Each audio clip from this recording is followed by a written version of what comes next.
안녕하세요. 커피앤톡입니다. 오늘도 와주셔서 감사드리고요. 바로 사연 읽어보겠습니다. 안녕하세요. 저는 40대 중반의 여자입니다.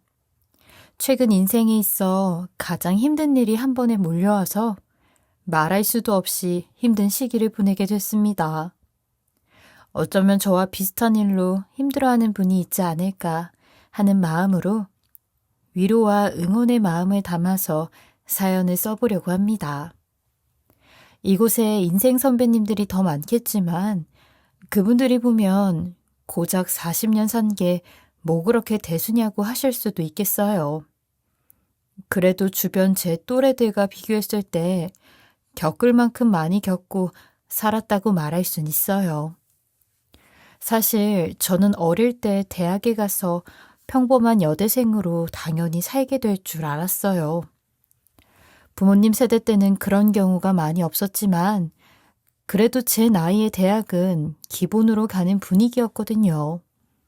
그런데 그때 갑자기 사고로 아버지가 돌아가면서 엄마랑 저는 뜻하지 않게 둘이 남아 힘든 시절을 보냈습니다.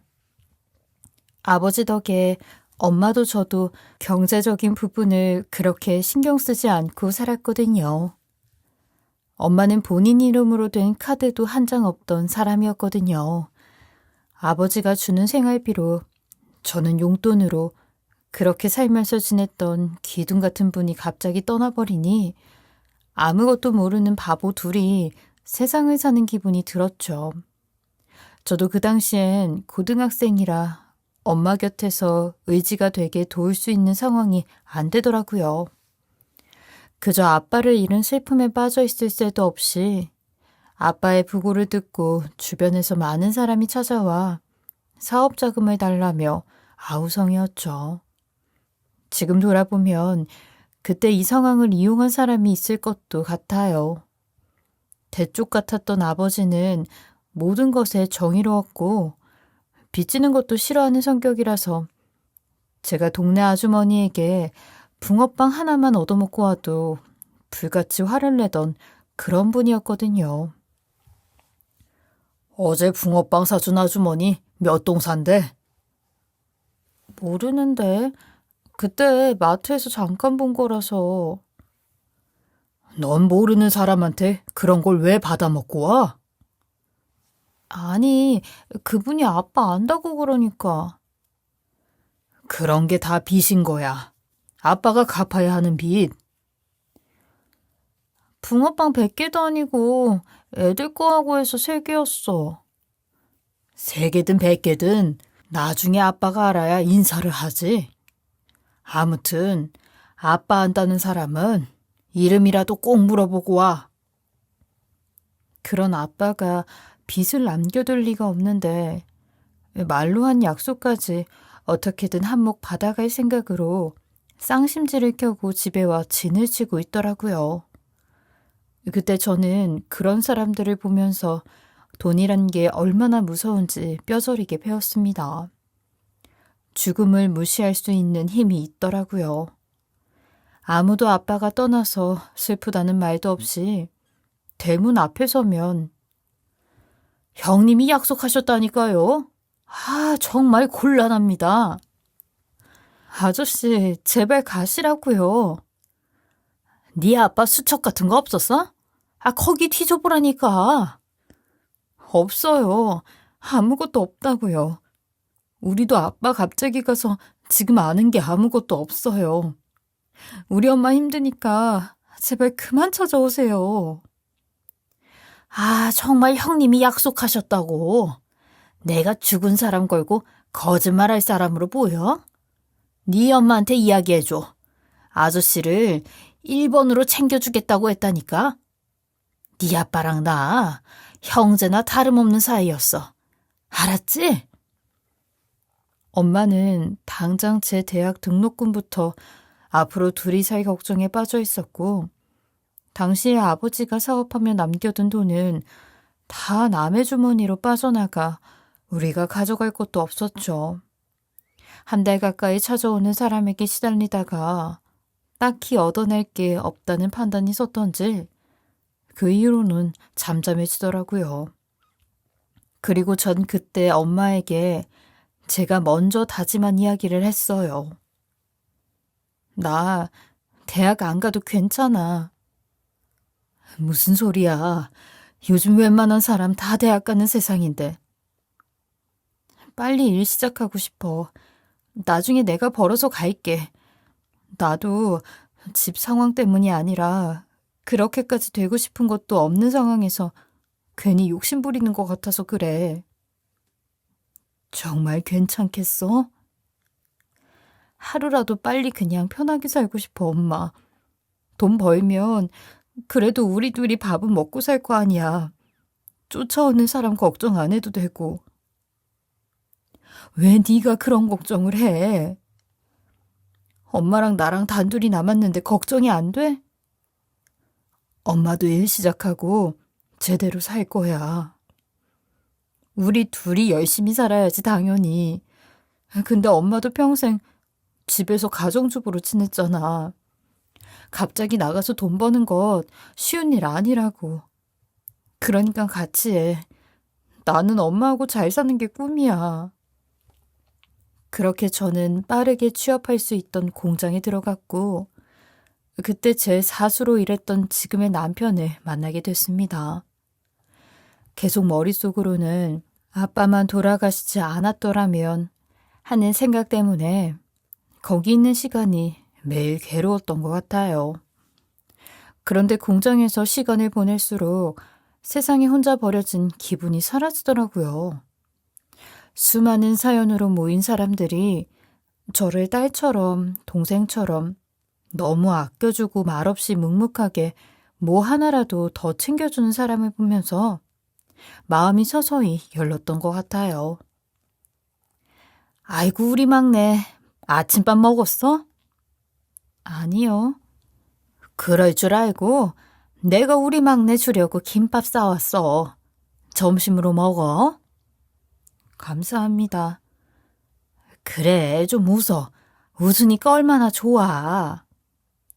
그곳에서 저는 막내로 통했고, 방학 되면 잠깐 일을 하러 오는 학생들도 많았지만, 저처럼 인문계 고등학교에서 공장으로 오는 경우는 크게 없어서 아마 사연이 있을 거라는 걸 어렴풋이 알고 있었던 것 같기는 해요.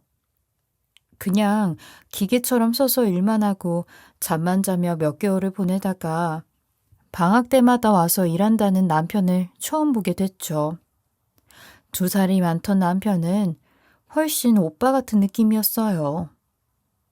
그동안 제 또래의 철부지 같은 느낌하고는 다르더라고요.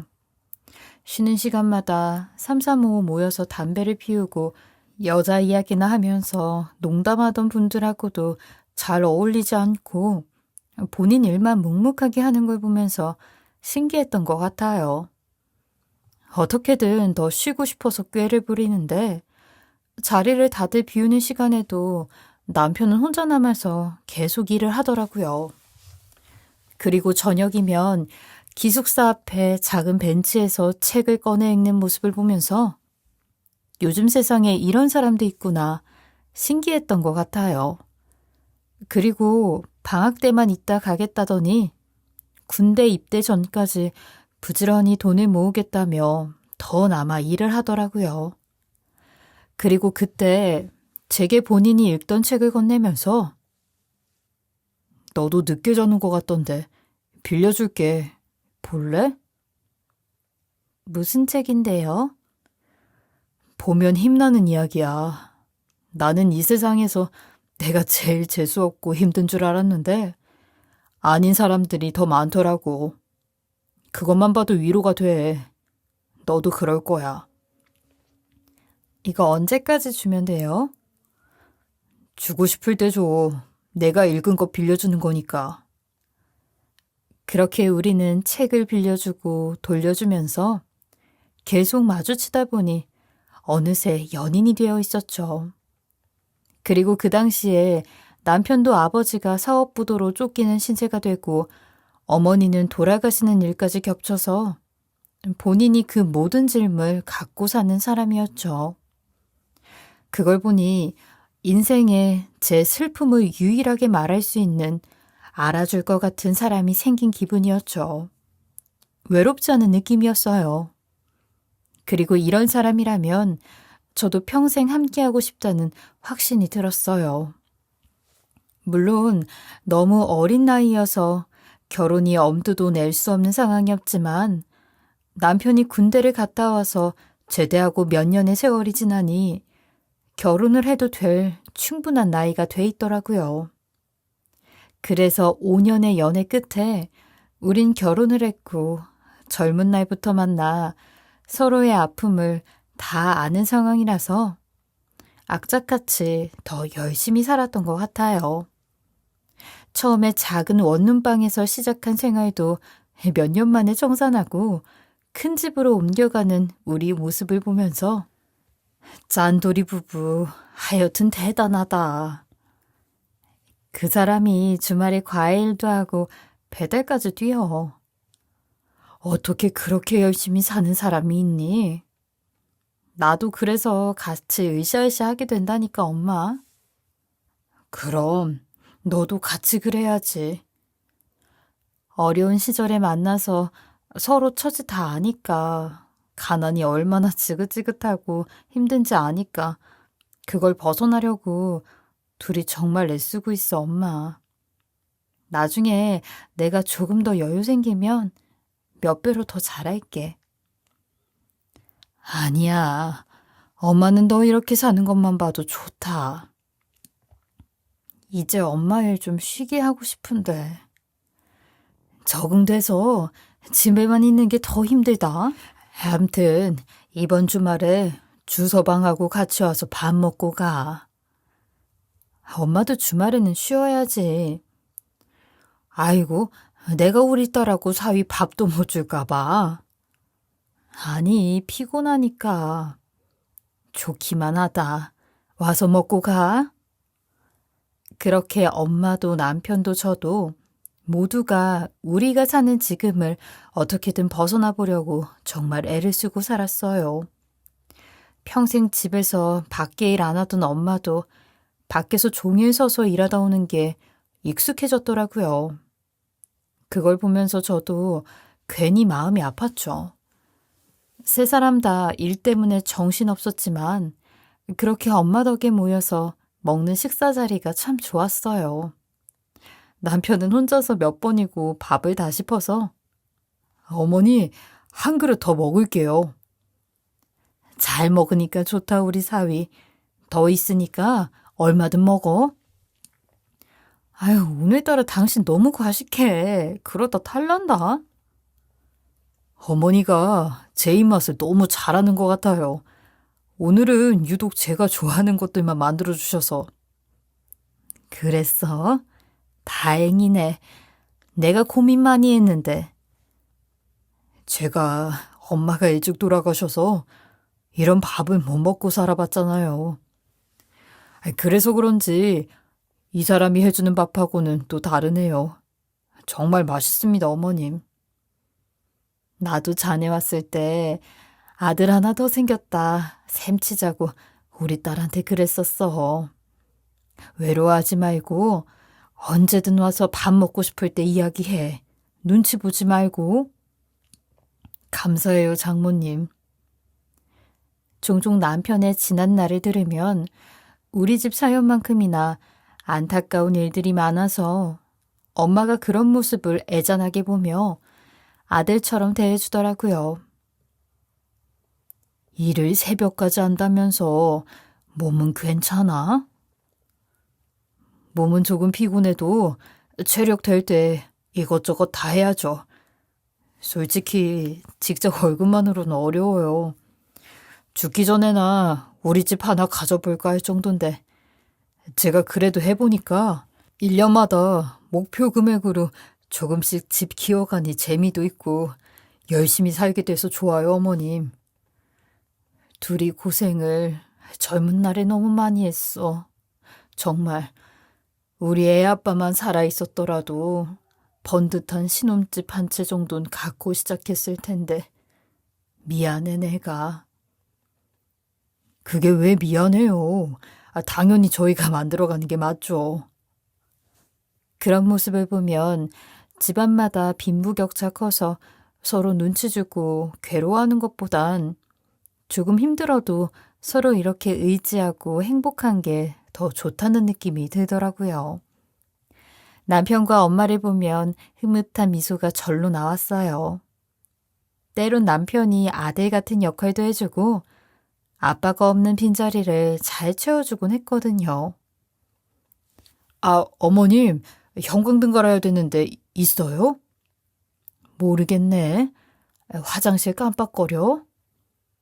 네, 보니까 교체하고 가야겠어요. 없으면 제가 사올게요. 아이고, 내 정신 봐. 사둔다는 걸 비상용이 없다. 금방 다녀오면 됩니다. 씩씩하게 엄마 집까지 이곳저곳 손봐주는 남편을 보면서 제가 그래도 남편 복은 있나 보다 그런 생각을 했죠. 그렇게 각자 자리에서 최선을 다하며 일하고 있었는데 어느 날 엄마 직장에서 제일 친하게 지내던 이모가 제 번호를 어떻게 알았는지 연락이 왔더라고요. 수양이 맞지? 나 엄마랑 같이 일하는 정순 이모. 이모, 안녕하세요. 그때 한번 뵌 것 같은데. 실은 내가 엄마 핸드폰에서 네 번호 몰래 보고 했어. 왜요? 엄마한테 혹시 무슨 일이라도 있어요? 그게 엄마 몸이 안 좋은 것 같은데 혹시 알아?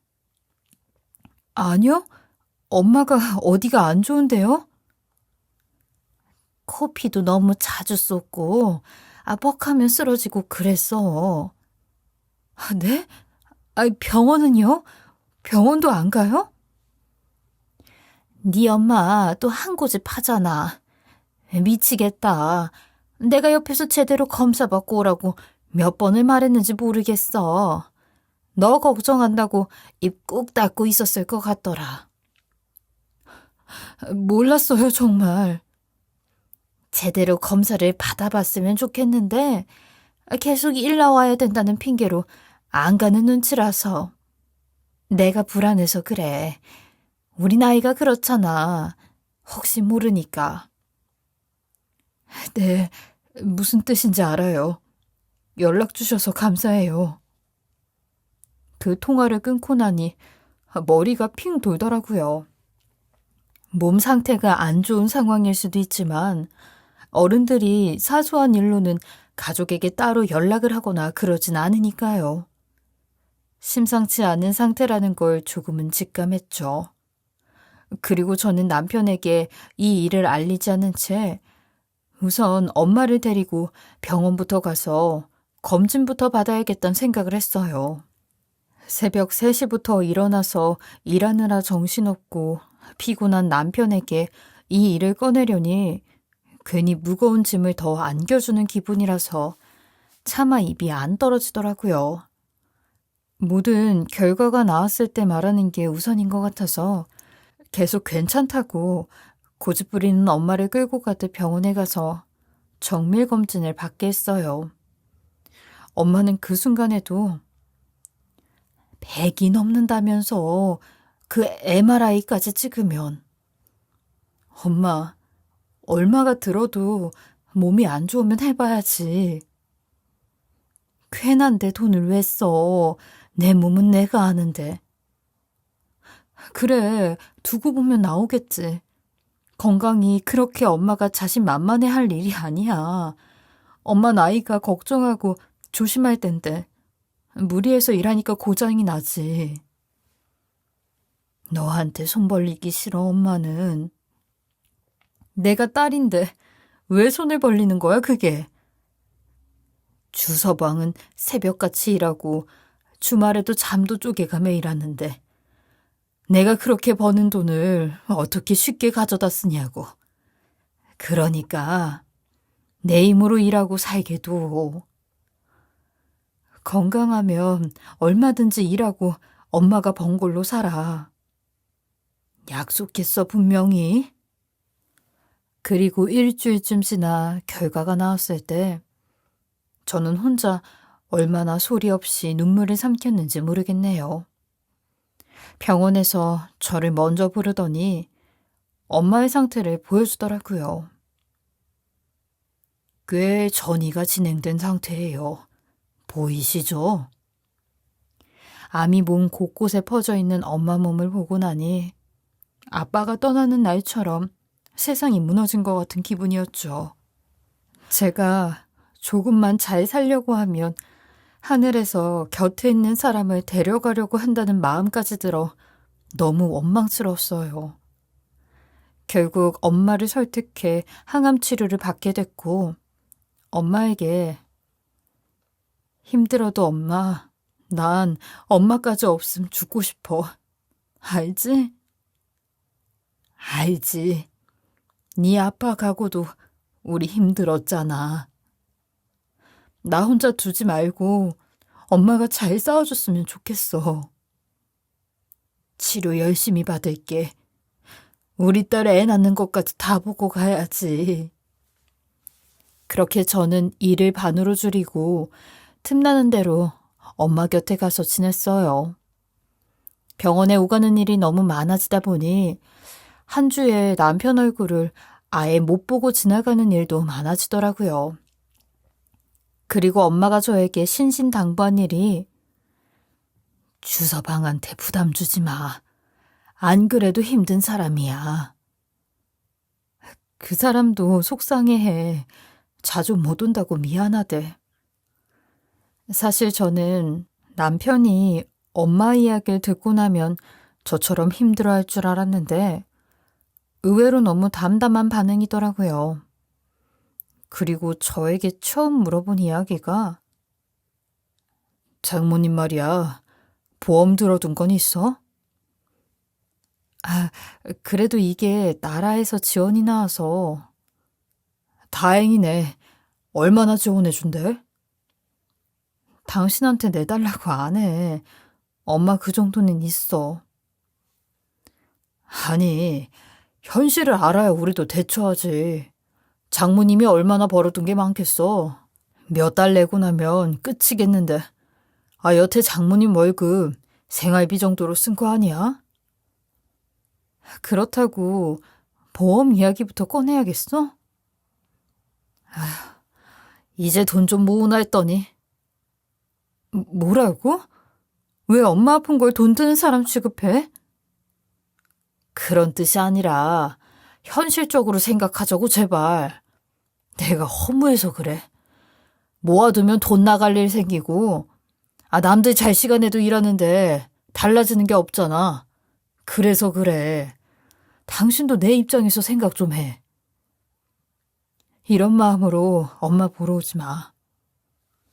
그렇게 남편과 다툼 끝에 병원에 오는 일까지 제가 막아둔 상태라서 엄마에겐 어쩔 수 없이 거짓말을 할 수밖에 없었죠. 그리고 얼마 뒤 엄마 회사 친구분들이 오는 시간이 있어서 집에 잠시 들러 청소를 하는데 건물 아래 남편 목소리가 들리더라고요. 종종 이 시간에 배달하는 장소가 맞으면 집을 왔다 가곤 하는데 1층에서 남편이 친구랑 통화하는 목소리가 생생히 들렸죠. 아주 돌아버린다니까. 잘 살기는 해준 것도 하나 없이. 그럴 바엔 죽는 게 낫지. 그렇게 근근히 죽지도 않고 붙어 지내더니 이젠 암이란다. 기가 막혀서. 나 같음 내 손으로 죽었어. 아니 염치도 없다니까. 돈만 없는 게 아니야. 내가 정말 골아프다 골아퍼. 짜증이 잔뜩 섞인 목소리로 이야기하는 남편 이야기를 듣는데 제 앞에선 계산기 두드리고 있던 게 꼭 돈 문제만은 아니었단 생각이 드니 손이 부들부들 떨렸죠. 야야, 그리고 얼마나 웃긴 줄 아냐? 다 늙은 여자가 머리 빠져서 가발 쓰고 앉아 있는데 그거 봤잖아? 머리 다 빠진 괴물. 그래, 예전에 그 공룡 같은 거 있잖아. 딱 그거야. 아주 징그러워서 보기도 힘들어. 그냥 똥 밟았다 생각했는데 어지간해서 죽지도 않겠더라고. 죽길 바라고 있었네, 나쁜 새끼. 정말 창문에서 당장 벽돌이라도 하나 내리쳐서 죽는 게 그렇게 쉬운 일이냐고 소리를 지르고 싶은 걸 꾹 참고 남편의 과가는 이야기를 계속 듣고 있었습니다. 그래서 슬슬 이혼할 방법이나 좀 찾아보려고. 이 상황이 네 엄마 암이라서 이혼한다고 하면 너무 그렇잖아. 이유 하나 만들어서 좀 찾아야지. 네가 좀 꼬셔줄래, 우리 와이프? 그 얘기까지 듣는데 제가 다 비참해지더라고요. 그저 열심히 살아주는 게 고맙고 존경스럽던 남편이 제 뒤에선 이런 생각을 하고 있었다는 게 소름 끼치고 더 무서웠죠. 여태 남편하고 제가 서로의 인생을 다 알고 품어주고 살아왔다고 생각했는데 그냥 이 인간은 오로지 돈 하나 때문에 절 택했단 생각밖에 안 들었죠. 남편이 벌어온 돈이 어떤 의미인지 알기 때문에 저는 물건 하나 살 때도 몇 번 고민하고 사고 알뜰하게 살았거든요. 아무래도 멀쩡한 얼굴로 남편과 마주치긴 힘들 것 같아 저는 가방을 싸서 엄마 집으로 갔습니다. 이 나이가 되니 어디 마땅히 갈 곳도 생각이 안 나더라고요. 그렇다고 이런 얼굴로 엄마에게 갈 순 없을 것 같아 엄마 집에서 짐이나 싸서 가자는 생각으로 도착했는데 누군가 엄마네 집 앞에서 서성이고 있더라고요. 한참 전부터 와서 계속 기다린 눈치인데 다시 빚쟁이라도 쫓아온 불안함에 저기요, 이 집에 볼일 있으세요? 박영수님하고는 어떻게 되시죠? 왜 그러시는데요? 제가 먼저 물어봤잖아요, 먼저. 며칠 전부터 왔는데 집에 아무도 안 계셔서요. 그러니까 왜 오신 건데요? 제가 딸이에요. 말씀하세요. 따님이시군요. 반갑습니다. 제가 돌려드릴 게 있어서. 돌려주신다고요? 뭘 돌려주신다는지. 사장님께서 예전에 저희한테 집 하나를 쓰게 해주셨어요. 그게 저희 부모님 돌아가시고 난 뒤에 돌려주면 된다고 해서 이제야 찾아와서 인사를 드리네요. 그 사람 이야기를 가만히 듣는데 당시 아빠가 사업을 함께 시작했던 친구이자 유일한 동료였던 분께 살만한 집을 얻어줬고 나중에 죽고 나면 저희에게 돌려달라고 얘기를 했던 모양이더군요. 그래서 아빠 명의로 된 재산으론 여태껏 그 집이 파악이 안 돼 있었던 거죠. 저는 갑작스럽고 놀라운 소식에 너무 벙쪄 멍하니 서 있는데 좋은 곳 얻어주신 덕에 고향 말곤 떠나본 적도 없는 부모님이 편하게 살다 가셨어요. 그리고 내내 당부하셨거든요. 이 집만큼은 꼭 돌려주는 게 맞다고요. 평생 빚진 것밖에 없는데 하필 사장님이 먼저 떠난 게 미안하다고 가서 빨리 보고 싶다고 그러셨어요. 두 분 만났겠네요, 이제는.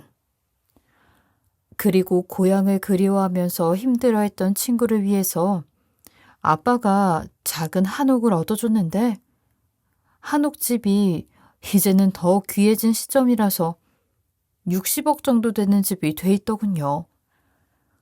저는 꼭 하늘에서 아빠가 엄마 살려주라고 돈을 보내준 기분이 들었죠. 고맙습니다. 이렇게라도 다시 돌려주셔서요. 너무 오래 쓴 게 죄송스럽죠.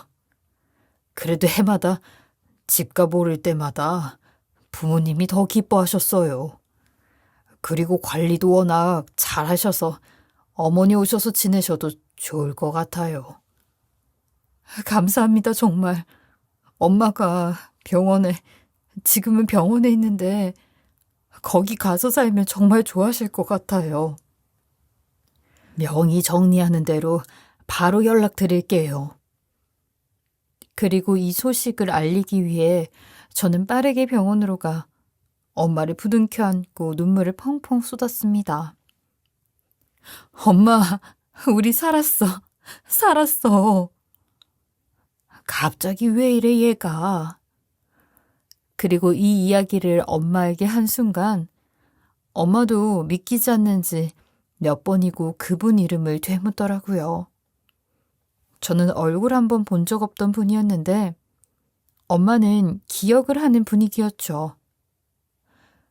그래, 얼핏 기억난다.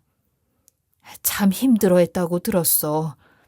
네 아빠가 좋아하는 사람이 몇 없던 양반인데 그 사람은 참 마음이 간다고 그랬었다.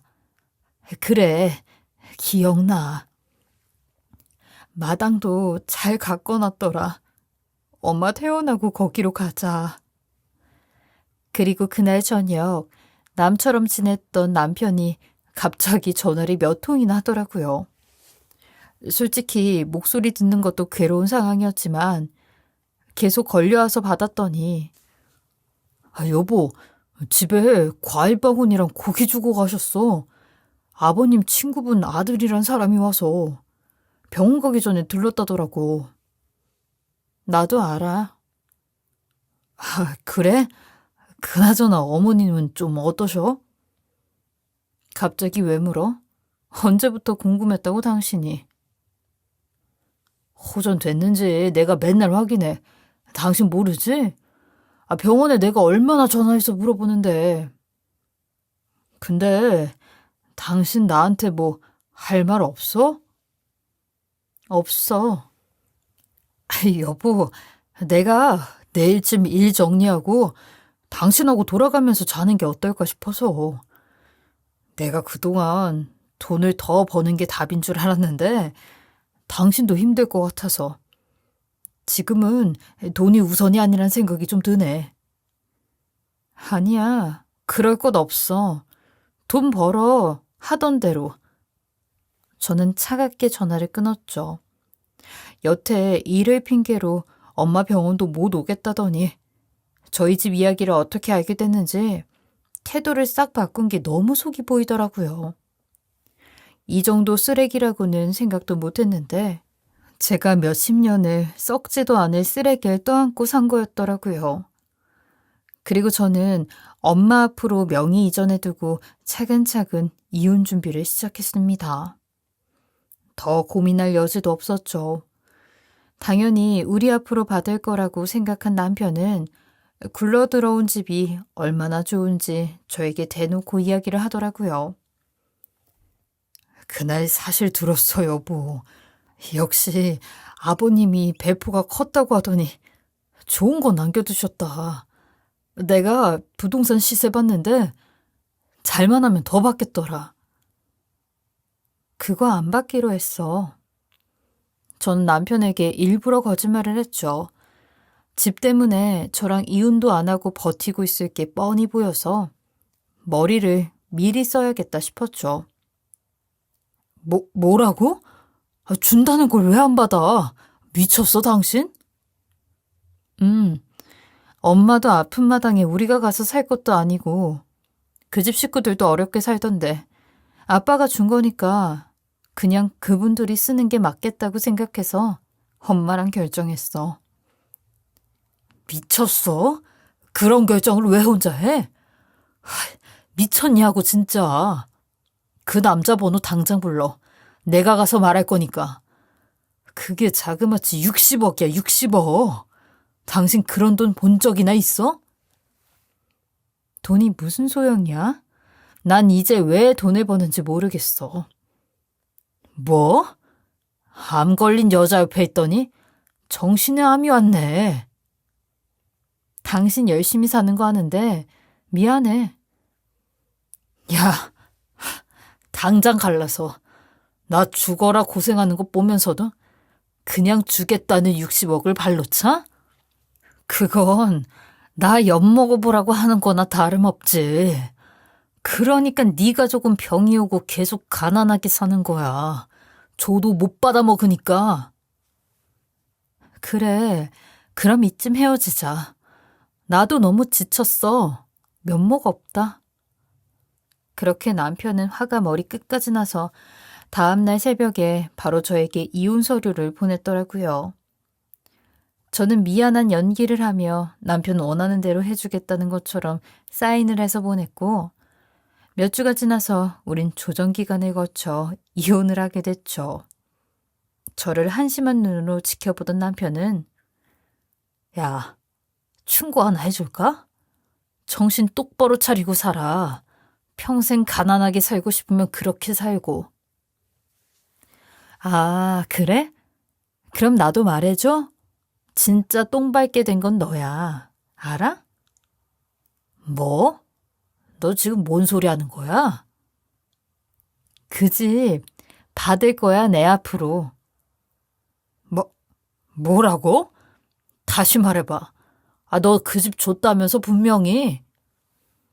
너 그때 우리 엄마 얘기한 거 내가 다 들었어. 머리 파진 괴물 취급했지? 그리고 이혼할 준비도 했잖아. 네 친구한테 꼬셔달라는 부탁까지 하더니만. 불륜으로 헤어질 생각도 한 거 아니야? 넌 어떻게 머리를 써도 그 모양이니? 내가 미쳤다고 주는 걸 안 받겠어? 내가 바보야? 그럼, 너 나 속인 거야? 속인 거냐고. 대답해, 빨리. 몰랐어? 이혼하려고 속였다, 왜? 너한테 1원이라도 주기 싫어서 내가 머리 썼어. 그러면 안 돼?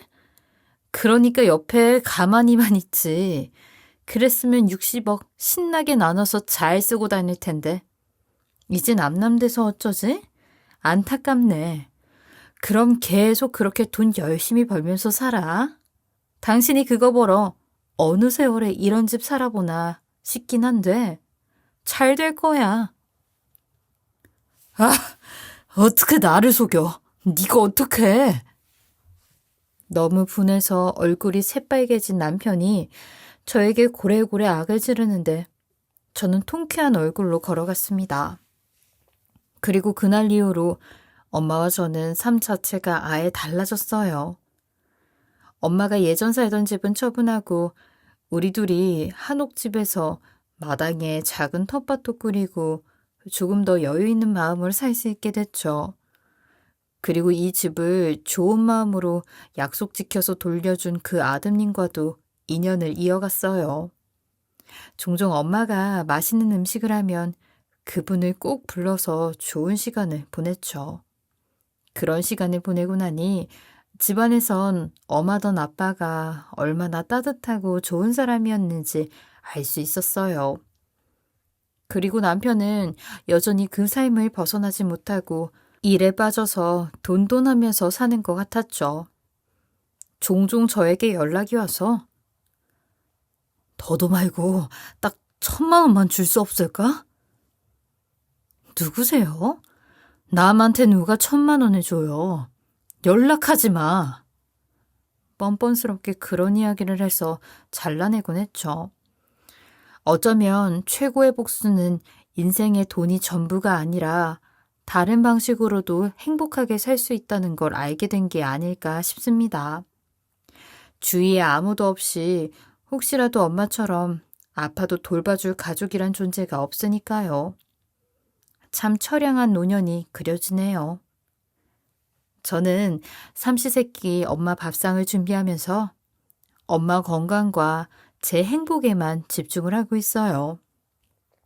아침에 깰 때마다 엄마하고 같이 여행 온 것 같다면서 행복하단 말을 자주 하는데 계속 이렇게 지낼 수 있으면 좋겠어요. 엄마가 조금이라도 더 건강해질 수 있도록 열심히 지내보려고요. 아빠가 돌아가셨을 때처럼 이제 딱 단 둘이 남았는데 그때처럼 전 어린 아이가 아니라 엄마에게 밥이라도 해줄 수 있는 상황이 와서 다행이라는 생각이 듭니다. 앞으로 잘 살 수 있도록 응원해 주셨으면 좋겠고요. 제 긴 이야기 들어주셔서 감사합니다. 지금까지 커피앤톡이었습니다. 오늘도 끝까지 함께 해주셔서 감사하고요. 저는 다음 영상으로 또 찾아뵙겠습니다.